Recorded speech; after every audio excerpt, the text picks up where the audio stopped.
Euh, nous lisons Jean chapitre 9 à partir du verset 6 jusqu'au verset 12. J'ai lu au nom du Seigneur Jésus-Christ. Après avoir dit cela, il cracha à terre et fit de la boue avec sa salive. Puis il appliqua cette boue sur les yeux de l'aveugle et lui dit: Va et lave-toi au réservoir de Siloé, nom qui signifie envoyé. Il y alla, se lava et s'en retournant voyant clair. Ses voisins et ceux qui auparavant l'avaient connu comme un mendiant disaient: N'est-ce pas, n'est-ce pas là celui qui se tenait assis et qui mendiait?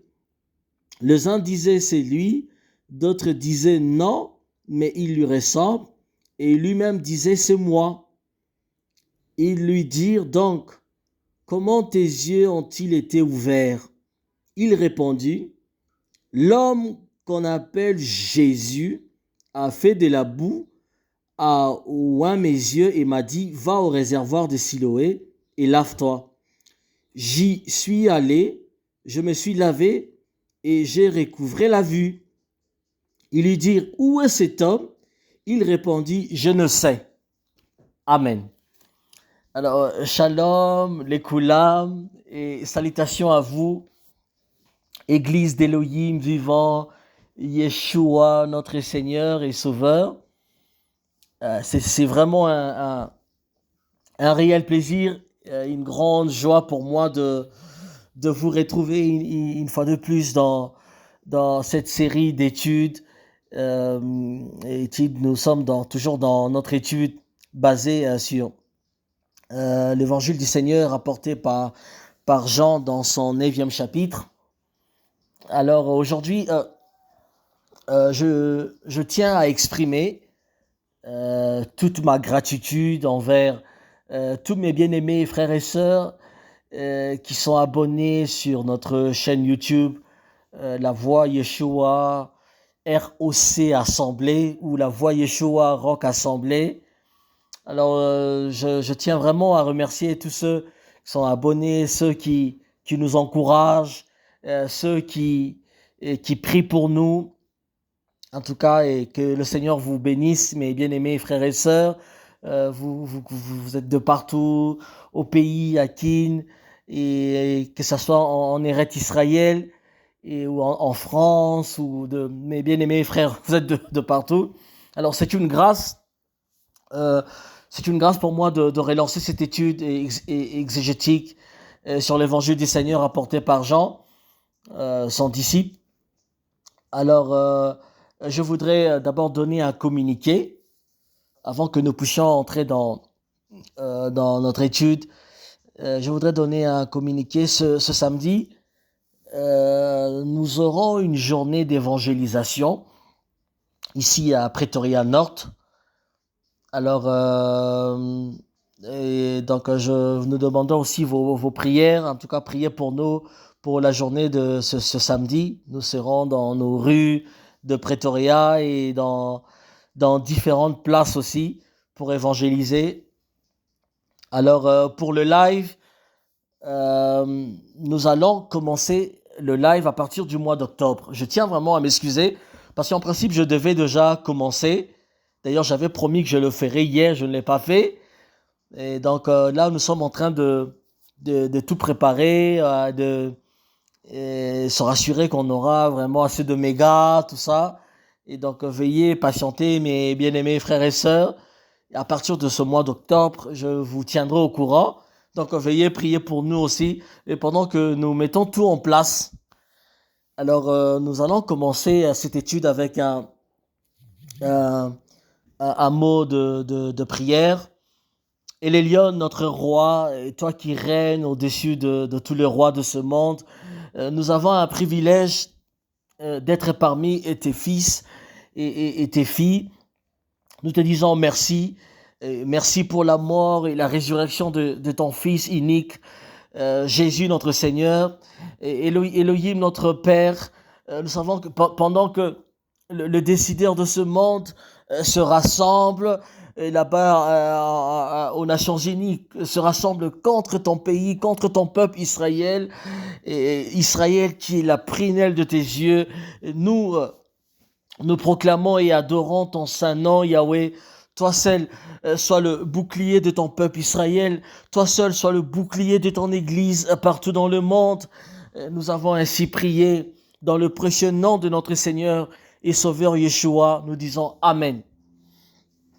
Alors, bien-aimés frères et sœurs, la fois dernière, nous sommes arrêtés au verset 6. Oui, la fois dernière, nous sommes arrêtés au verset... Aujourd'hui, nous allons commencer à partir du verset 6 jusqu'au verset 12. Nous venons déjà de faire la lecture. Alors, la fois dernière, nous avions dit que la condition de cet homme aveugle de naissance, était un prototype de la cécité ou d'aveuglement de la race adamique déchue.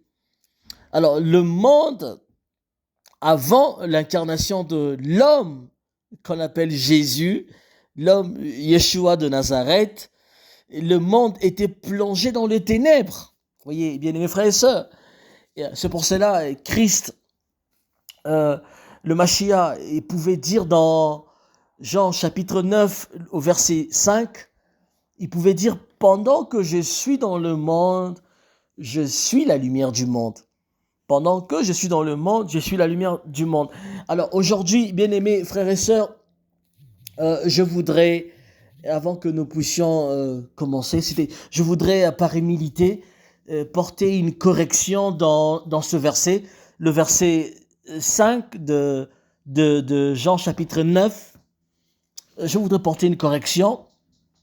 D'abord, il faut savoir, bien-aimés frères et sœurs, que dans le texte original que nous possédons, parce que nous savons que l'évangile du Seigneur a été écrit en grec. Donc, dans le texte original, la préposition « pendant » n'existe pas.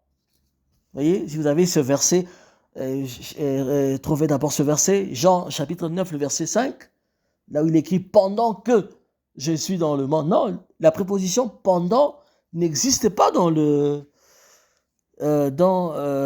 texte original en grec. Même si, je ne sais pas pourquoi, pour quelle raison, la majorité des traducteurs ont préféré ajouter cette préposition, peut-être pour donner un sens à la phrase, mais ne sachant pas que pendant est une préposition temporelle. Vous voyez ? Pendant est une préposition temporelle et qui exprime une action qui se déroule dans une durée. Vous voyez ? Donc, pendant que je suis dans le monde, je suis la lumière du monde.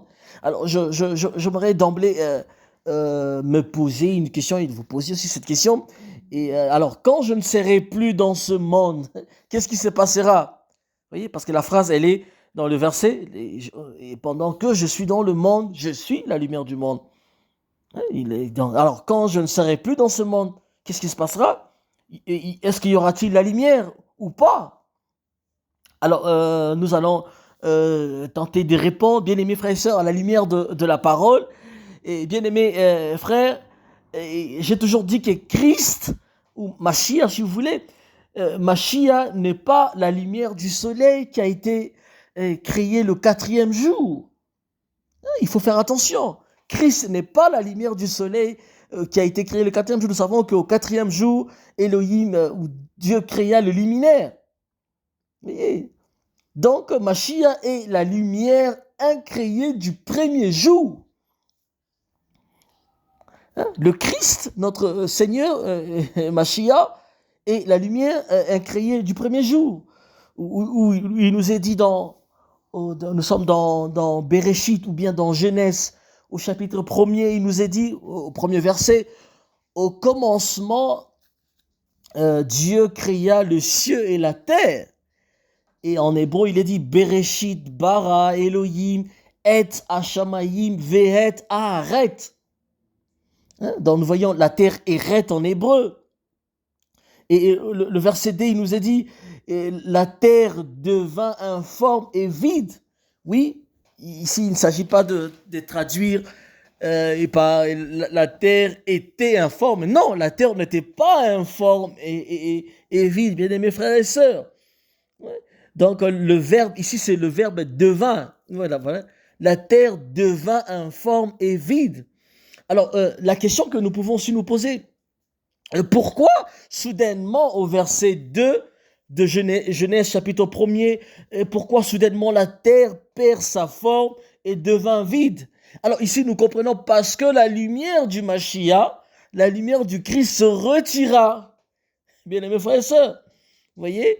Et au verset 3 il est dit, Vayomer Elohim, et Dieu dit, Yehira, que la lumière apparaisse ou que la lumière prenne place. Vayehihor, et la lumière apparaît. Voyez, bien aimés frères et sœurs. Donc ici, nous devons comprendre que dans Jean, chapitre 9 au verset 5, dans le texte original grec, le premier mot qui commence ce verset est otan. Donc, ceux qui ont le texte original peuvent aussi vérifier. Le premier mot qui commence ce verset, c'est le mot grec otan. Otan, qu'on devait littéralement et traduire en français par aussi longtemps que. Vous voyez, bien évidemment, c'est aussi longtemps que. Donc, ce verset, on devait traduire ce verset par aussi longtemps que je suis dans le monde. Voilà, aussi longtemps que je suis dans le monde, je suis la lumière du monde. Attention, ce n'est pas la même chose et ce n'est pas la même chose avec pendant que, je sais, bien aimés frères et sœurs.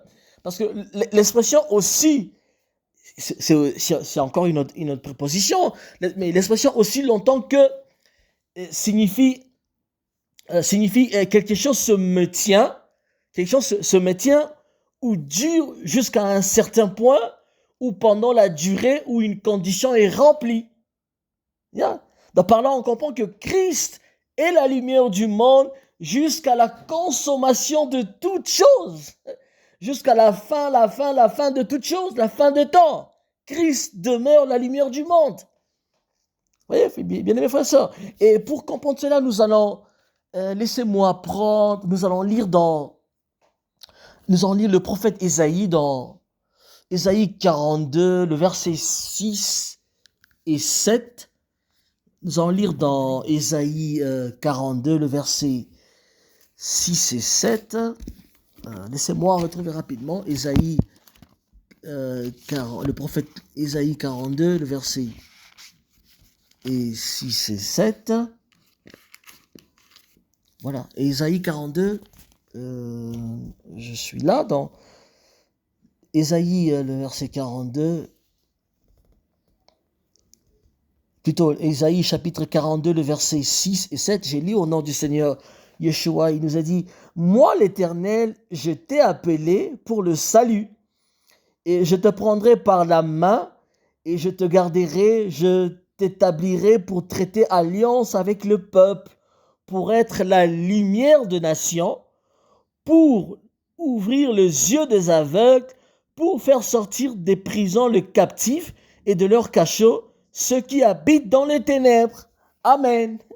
Bien aimés frères, ici nous comprenons que cette parole, c'est plutôt la mission de l'homme Jésus de Nazareth. Attention, nous devons faire la différence. Nous devons savoir que Jésus était pleinement homme et pleinement Jésus est Dieu. Il était homme et Dieu. Et en tant qu'homme, c'est pour cela, vous comprenez pourquoi est-ce que le Saint-Esprit dit expressément ici, je te prendrai par la main. Là, c'est Jésus en tant qu'homme, en tant que médiateur. Et ici, nous comprenons que Jésus en tant qu'homme, le seul médiateur dans la nouvelle alliance. Vous voyez, parce qu'il est en tant qu'homme, Jésus était prophète en Israël. Mais en tant que Dieu, Jésus est le Dieu de prophètes. Vous voyez, il était 100%, il était pleinement homme ou 100% homme et il est Dieu, il était pleinement Dieu. Toute la plénitude divine était sur lui. Lui seul, bien frères et sœurs. Lui seul est incomparable. Bien aimés frères et sœurs, ça nous devons le savoir. Donc, la bonne nouvelle, bien-aimés, est de savoir que Christ est venu dans la chair pour ouvrir les yeux des aveugles, pour faire sortir de prison le captif de leur cachot et libérer ceux qui étaient enchaînés dans le ténèbre. Voyez, bien frères et sœurs. Donc, nous devons comprendre que personne ne peut venir à Jésus, le Messie d'Israël, et rester dans le ténèbre ou dans l'aveuglement spirituel. Bien-aimés frères et sœurs, on ne peut pas marcher avec Christ et demeurer dans les ténèbres. On ne peut pas prétendre avoir reçu le Mashiach comme son Seigneur et Sauveur et vrai dans les œuvres de la chair, les œuvres de ténèbres. Non, bien-aimés frères et sœurs, car il n'y a de salut en aucun autre. Il n'y a sous le ciel aucun autre nom. Sur la terre, il y a un seul nom qui sauve, un seul nom qui apporte le salut dans la vie d'une personne désespérée. C'est le nom de Jésus-Christ, c'est le nom de notre Seigneur Yeshua HaMashiach. Bien-aimés frères et sœurs, c'est merveilleux. Et je voudrais lire encore laissez-moi d'abord lire, nous allons retourner dans notre texte de base, avant de prendre Jean 21. Nous allons retourner dans notre texte de base, n'oubliez pas, nous sommes toujours dans Jean chapitre 9. Alors, nous allons prendre d'abord le verset 6, il nous est dit, après avoir dit cela, il cracha à terre et fit de la boue avec sa salive, puis il appliqua cette boue sur les yeux de l'aveugle. Alors, bien aimés frères et sœurs, nous devons savoir une chose.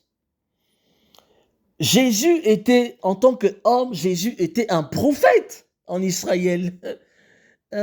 Donc, Jésus va prendre sa salive et puis il va mélanger sa salive avec de la boue et après il va appliquer ça sur l'aveugle et sur ce frère, cet homme aveugle de naissance. Mais pourquoi seulement il prend sa salive? Pourquoi il prend seulement sa salive?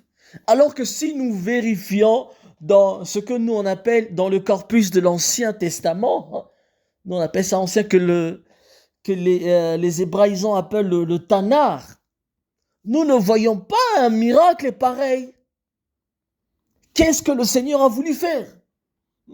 Jésus, il est fils d'Israël, le Messie d'Israël, le roi d'Israël. Et en tant que Messie, en tant que prophète, il devait au moins faire tout ce que les autres prophètes avant lui faisaient. Il devait marcher conformément et faire tout ce que les autres prophètes aussi ont fait avant lui. Mais attention, je le répète encore, Jésus n'était pas qu'un simple prophète. Il n'était pas que homme pleinement. Jésus est Dieu, le seul véritable Dieu. Et pour opérer ces miracles, Jésus va maintenant va prendre sa salive. Pourquoi? La salive sort de la bouche. Vous voyez bien ça. Jésus est la parole faite chair. Il est le logos divin, le verbe de Dieu. Le verbe où la parole sort de la bouche. Et Jésus va prendre sa salive. La salive aussi sort de la bouche. Vous voyez, bien fait ça. Et Jésus va maintenant opérer ses miracles comme Dieu. Parce que n'oublions pas, retournons encore, parce qu'on risque d'aller plus vite. Retournons pour voir sa réponse. Qu'est-ce que Jésus avait dit à ses disciples? Souvenez-vous, bien frères et sœurs, au verset 3, nous sommes toujours dans Jean chapitre 9. Qu'est-ce qu'il leur avait dit? Yeshua avait dit à ses disciples, ce n'est pas que lui et ses parents aient péché, mais c'est afin que les œuvres de Dieu soient manifestées en lui. Les œuvres de Dieu. Ah, bien aimés frères et sœurs, Et là, Jésus maintenant opérait en tant que Dieu pour manifester ses œuvres. Oh, alléluia. J'aime la parole du Seigneur. Non, mais j'aime la profondeur. J'aime, oui, bien aimé. Là, il n'opérait pas en tant que... il n'opérait pas en tant qu'homme, un simple prophète, comme Moshe, comme Moïse, comme Yirmeya ou comme Yeshaya, le Esaïe. Non. Là, il opérait maintenant comme le Dieu des prophètes. Comme Dieu. Parce que lui-même, lui seul, en tant que Dieu, lui seul a voulu que cet homme soit né aveugle. Ce n'est pas parce que cet homme avait fait un péché ou parce que ses parents avaient commis un péché impardonnable.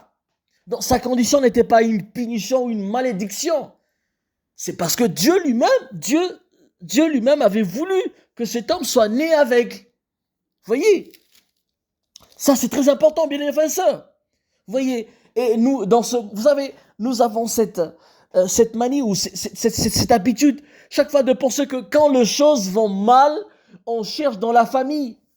Vous voyez? En tant qu'humain, il y a des gens qui, quand les choses vont mal, quand quelqu'un traverse des périodes difficiles, quand une personne n'a pas de travail, il pense, mais peut-être que c'est un de mes oncles, ou peut-être que c'est une de mes tantes qui m'aime pas, ou peut-être que c'est un de mes frères au pays ou au village qui essaye de me jeter le mauvais sort, qui peut-être qui fait machin. Vous voyez, nous avons, en tant qu'humains, c'est comme ça que l'homme réfléchit.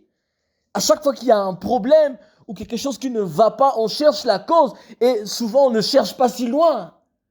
On ne cherche même pas la face de Dieu pour demander, Seigneur, pourquoi est-ce que je traverse cette situation? Seigneur, pourquoi? Parce que je n'ai pas un enfant. Pourquoi est-ce que les autres femmes, Seigneur, regarde, je suis une femme mariée, mais je n'ai pas d'enfant. On a essayé plusieurs fois, moi et mon mari, mais ça ne marche toujours pas. Seigneur, qu'est-ce qui se passe? Au lieu de chercher la face de Dieu, au lieu de pleurer comme Anne, bien mes frères et sœurs, mais on cherche dans la famille, on cherche toujours à côté. Ou peut-être c'est la famille, peut-être qu'il y a un sorcier dans la famille il y a quelqu'un qui ne m'aime pas, c'est peut-être dans la famille de mon mari, ou peut-être que dans ma famille, mes frères et sœurs, parmi mes frères et sœurs, peut-être qu'il y a un sorcier ou une sorcière. Non, bien aimé, Jésus avait dit à ses disciples, non, ce n'est pas lui, ce ne sont pas ses parents non plus. Ce n'est pas lui et non plus ses parents. Voyez, bien frères et sœurs, ce n'est pas lui. Et pourquoi c'est moi la salive? Pourquoi il prend la salive qui sort de sa bouche? Lui qui est le Verbe divin, lui, la parole faite chair. Voyez, il va cracher, il va prendre la boue.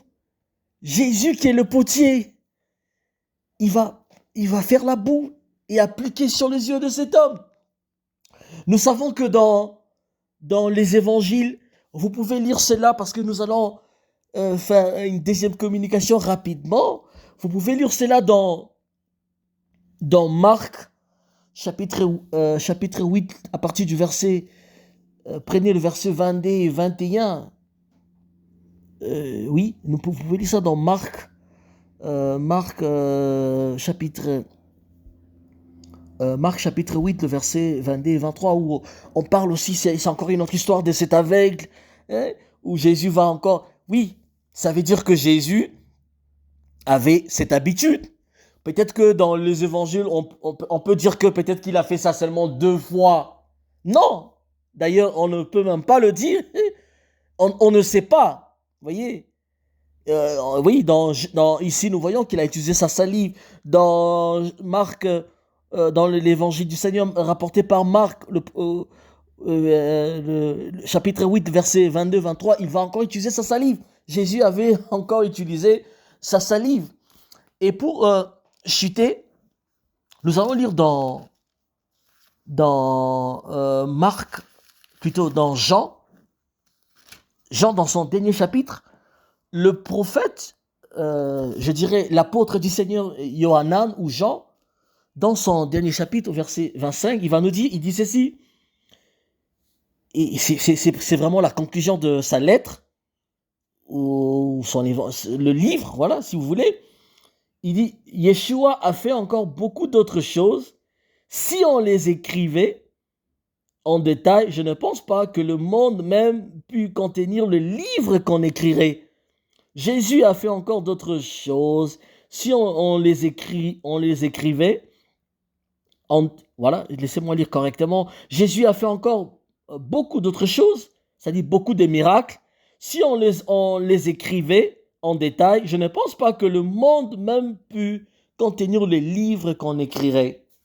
Et par là, je voudrais, avant de conclure dans cette communication, je veux revenir et pour qu'on puisse comprendre pourquoi est-ce qu'il utilise la salive. C'est vrai, je vous ai déjà lâché quelques... En tant que Dieu, en tant que le potier, il va aller dans la source. Voyez, pourquoi il prend la boue, il prend le... C'est comme, vous voyez dans Genèse, au chapitre 2, le verset 7. Voyez, Jésus va former l'homme, il va former Adama avec ses mains. Et puis ensuite, il va souffler, il va prendre le sol, afar en hébreu, il souffle. Et regardez ici, il est en train de faire presque la même chose. Il va prendre sa salive qui est dedans, que ce soit la parole ou le souffle, c'est à l'intérieur, la salive est à l'intérieur de la bouche. Il va faire sortir cela. Ici, la salive, c'est comme une image, je dirais, de son souffle. Une partie de lui, quelque chose qui sort de lui, quelque chose qui sort de Yeshua. Il prend de la boue, comme dans Genèse 2:7, il prend le sol, il forme, il va fabriquer quelque chose, bien aimés frères et sœurs, et cet homme est né aveugle. Alléluia. Et Jésus va appliquer cela parce qu'il n'a jamais vu, il n'a jamais utilisé ses yeux. Jésus va rentrer dans sa divinité, bien aimés frères et sœurs, pour faire quelque chose de nouveau. Seigneur, bien-aimé, moi je prie aujourd'hui pour que le Seigneur puisse faire quelque chose de nouveau dans ta vie. Toi qui écoutes, toi qui vas écouter cet enseignement, que le Seigneur fasse quelque chose de nouveau, quelque chose que Dieu n'a jamais fait. Bien-aimés frères et sœurs, quelque chose qui est conforme à sa parole. Et il va faire quelque chose d'inimaginable. Cet homme qui n'a jamais vu. Regardez, et c'est ce qui est bizarre. Jésus va lui dire, rentre, va là-bas, va aussi à la piscine va dans l'eau de Siloé. Et cet homme qui n'a jamais vu, bien aimé, comment est-ce qu'il va connaître la route? Et ça, c'est une bonne question. D'ailleurs, on va tenter. Va là-bas au réservoir de Siloé. Les Siloé il y avait ce qu'on appelle c'était de l'eau où les Juifs venaient pour se laver, tout ça. On entrera en profondeur pour parler des Siloé aussi. Siloé qui signifie envoyer. Bizarrement, vous voyez, va au réservoir. Lui qui n'a jamais vu, c'est aveugle de naissance. Il connaît pas la route. J'imagine même pour sortir jusque-là, pour sortir jusqu'à la route, peut-être qu'il était aidé par les hommes, je sais pas moi, ou peut-être par quelques membres de sa famille. Mais cet homme va aller jusqu'au réservoir de Siloé. Mais comment? Comment est-ce qu'il le fera? Il n'a jamais vu cela, bien-aimés frères et sœurs. Il n'a jamais vu de sa vie. Il est né aveugle. Mais comment est-ce qu'il fera pour connaître la route? Comment? Jésus va faire quelque chose d'insolite. Jésus va toucher cet homme. Il va prendre sa salive, son souffle, quelque chose qui sort de lui. Voyez? Et regardez, je vais faire un commentaire pour revenir dans la deuxième communication. Et bien aimé, les évangiles que nous avons ne sont pas de récits autobiographiques. Non, le Saint-Esprit a voulu que nous ayons, je dirais, quelques grandes lignes sur la vie du Seigneur, sur la naissance de Jésus, sur son début du ministère. Je parle bien de son ministère terrestre. Et la naissance de Jésus, sa mère, sa mère, vous voyez, la mère biologique de Jésus. Je parle de Myriam, qui était vierge. La naissance virginale. Myriam n'était pas en contact avec un homme. Il n'était pas en contact avec son fiancé Yosef. Non. Et Dieu va intervenir Dieu va intervenir miraculeusement. Et vous vous rappelez l'archange qui dira à Myriam, le Saint-Esprit te couvrira de son ombre. Et l'enfant qui naîtra sera saint. Jésus est saint depuis le sein de sa mère, depuis même avant qu'il naisse. L'homme de Galilée est saint.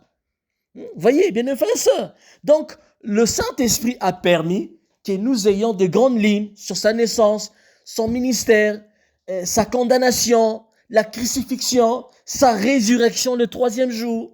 Le Saint-Esprit a voulu que nous ayons de grandes lignes. Mais cela ne signifie pas que les évangiles sont de récits autobiographiques où on a tout détaillé, on a tout mis. Peut-être que Jésus avait l'habitude aussi d'opérer ce genre de miracle. Peut-être qu'il en a fait plus de 2 fois. Peut-être que ce n'est pas seulement dans Marc 8 et puis dans Jean 9. Peut-être qu'il en a fait autant de fois. Et c'est comme l'apôtre Jean nous le dit dans sa conclusion. Il dit que s'il fallait mettre tout par écrit, s'il fallait tout détailler, donner tout, bien aimés frères et sœurs, peut-être qu'on aurait un livre énorme. Et on ne pourrait même pas. Il en a fait autant. Et cela m'a blessé, vous savez. J'étais dans une église. Il faut que je le partage avec vous. Et un homme de Dieu qui disait, il était en train de comparer un autre homme de Dieu, serviteur de Dieu avec Jésus. Il disait non. En tout cas, mon prophète a fait des miracles comme Jésus. Le miracle que le prophète a fait. Et donc, c'est pareil à Jésus. Donc, cet homme de Dieu, ignorant qu'il est, et du haut de la chair, était en train de comparer Jésus avec son prophète. Bien-aimé, ça m'a brisé le cœur. Je n'ai pas pu me ressaisir. Cela m'a brisé. Et j'ai cherché à côté, bien sûr que oui. J'ai parlé au prédicateur, j'ai dit, mais non, c'est une abomination, frère. Comment est-ce qu'un homme de Dieu du haut de la chair peut dire, bon, en tout cas, le miracle que je suis en train de faire là est comparable. Non, mais est-ce que tu sais, Jean nous le dit clairement dans son dernier chapitre, Jean 21, 25. J'aimerais que chaque chrétien puisse le lire aujourd'hui. C'est-à-dire, nous avons seulement un condensé. Dans les évangiles, nous avons un résumé. Bien, mes frères et sœurs, nous avons un résumé de la vie du Seigneur Yeshua. Le Saint-Esprit a voulu que ça soit ainsi. Nous avons un résumé. Et non pas un récit autobiographique où on a tout détaillé. Non. Donc, Jésus est celui qui a fait autant. Peut-être qu'un jour, Jésus aurait, je sais pas moi, fait descendre le soleil ou fait arrêter le soleil comme Josué, son prophète, son serviteur. Peut-être qu'il l'aurait fait aussi, mais qui le sait? Personne. Parce que le récit, l'évangile que nous avons est un résumé. Alors, nous ne pouvons pas, frère, même si on est, je sais pas moi, on peut admirer un homme de Dieu, son ministre, je sais pas moi. On peut admirer, oui. Mais Jésus est incomparable, bien-aimés frères et sœurs. Jésus est incomparable. Personne ne fera autant de miracles comme Jésus. Ni les apôtres, ni Paul, ni qui que ce soit. Et soyons sérieux avec le Seigneur. Que Dieu vous bénisse. Bien-aimés frères et sœurs, je vous demanderai encore une fois de plus de partager l'enseignement, de vous abonner, surtout de prier pour nous. Ça, nous allons revenir pour aller encore plus loin, voir pourquoi est-ce qu'il utilise la salive et qu'est-ce que cela signifie dans la pensée hébraïque. Pourquoi seulement la salive? Pourquoi la boue? Pourquoi il applique? Et qu'est-ce qui va se passer après? Cet homme, on sait que cet homme va recouvrir la vie, il verra, mais après, qu'est-ce qui se passera? Les pharisiens qui vont venir. Et ça, on le verra peut-être prochainement. Que Dieu vous bénisse. Amen.